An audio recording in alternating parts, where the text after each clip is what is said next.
आज आमच्या पका शेटनी तर डायरेक्ट गाडीच खचून ठेवली. नमस्कार, मी गणेश कानगुडे. आज सकाळी आपल्याला जायचं होतं घरी. आमचा मंगेश आत्ता दिवाळी साजरी करत होता. आधी सर तर कोणाला भेटायसाठी चालले होते काय माहीत, नटत होते खूप. त्याच्यानंतर स्टंप घेतले, बॅट राजवर दंड दिले कारण त्यांना क्रिकेट खेळायला जायचं होतं. आम्ही बसस्टँडवरती येऊन पोहोचलो. आदेश सर वेट करत होते फोटो काढण्यासाठी. 15 मिनटानंतर आम्हाला अक्कलकोट बस भेटली. त्याच्यानंतर आदेश सरांना उपवास होता म्हणून त्यांना चक्की घेऊन दिली. त्याच्यानंतर रोहन भेटला नगरमध्ये.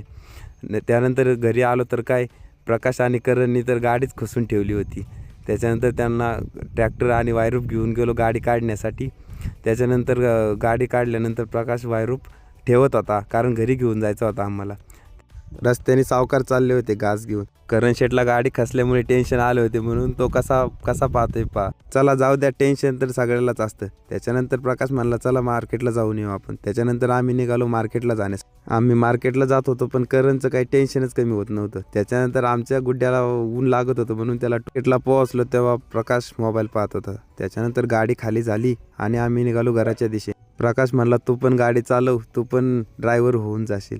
त्याच्यानंतर आम्ही गावात पोहोचलो. करण शेटला केलं बाय बाय कारण करण शेटला गाडी पाहिजे तर आम्हाला आमच्या